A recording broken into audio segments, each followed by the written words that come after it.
everybody, welcome to episode 14 of Behind the Barn Door. Behind the barn doors, let's go explore, catch a fur, there's so much more.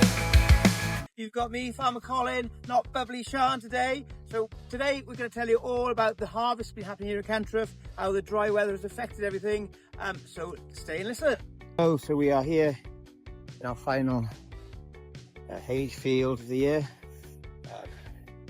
Not what I'd normally like to cut, just due to the unprecedented dry weather. This field should be nice and green, even now in August, but we've had simply no rain for 8 or 10 weeks now. The grass has dried out, and therefore the yield and the quality has dropped massively. So we're just hoping for the best. We're going to mow this today. The mow's coming, and then we'll be baling it tomorrow morning.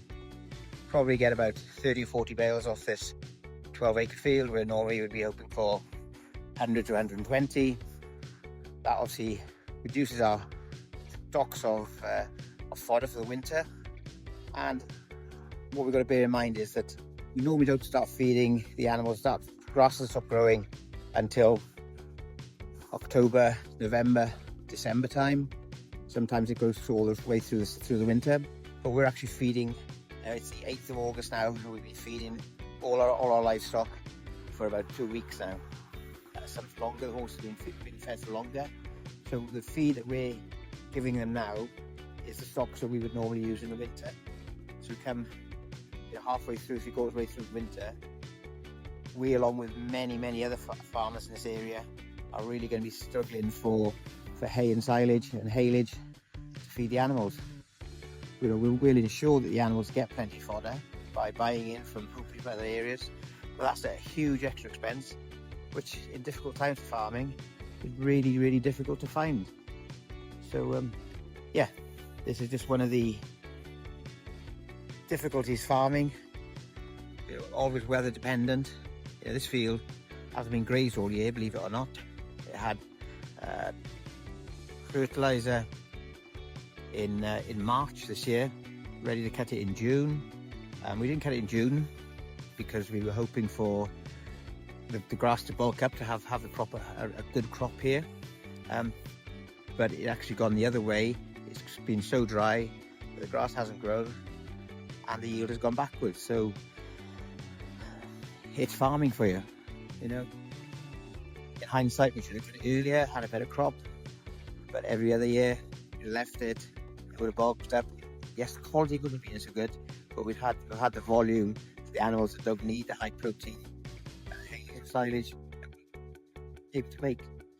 So there we go. This is our last field of silage for the winter. Silage and haylage are very similar, just the haylage is a lot drier when it's baled, and obviously this is going to be a haylage field because it's so dry we couldn't be even cutting it. We just got our fingers crossed that what we've already made this year and is in stock, and what we had a little bit left over from last year at this field now will give us enough to see us through until next April, May, when the grass starts growing again and it'll be springtime. So here we are. So this is the grass we're cutting, extremely dry. Cut it into rows like this, and normally this would need 24 to 48 hours to wilt it, to dry it out a little bit, to make it suitable for the horses. But see, it's so short, really high dry matter content. So this will be rowed up this evening, be baled first thing tomorrow morning.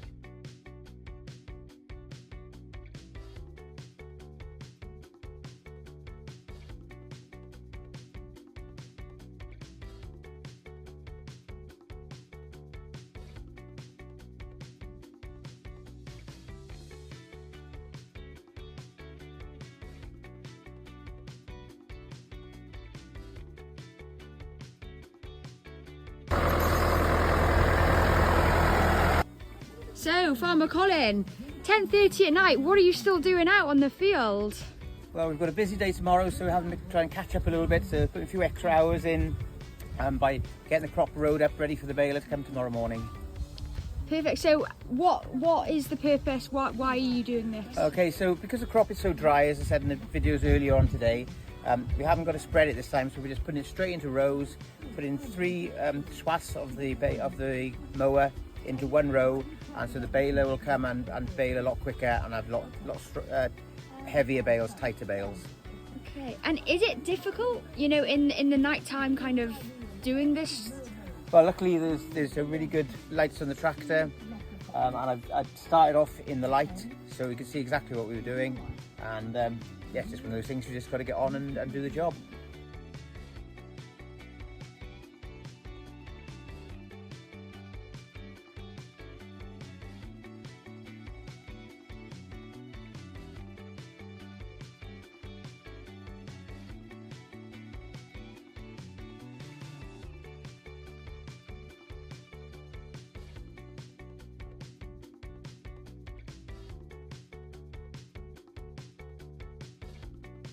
Okay, so here we are in our haylage field.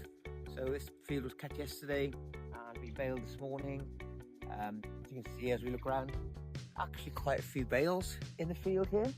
So really pleasantly surprised at how many bales we've had. It's yeah, really quite happy for a change. You know, we've got just under 5 bales an acre here. Normal of an old lay. We normally hope for 8 to 10 bales. So not that far off considering just how dry it's been this summer, you know, what the crop looked like when we cut it. So you know, 5 bales isn't great, but it's going to give us another 60 bales to put into our winter feed rations, and it will help us no end in the winter. So happy days.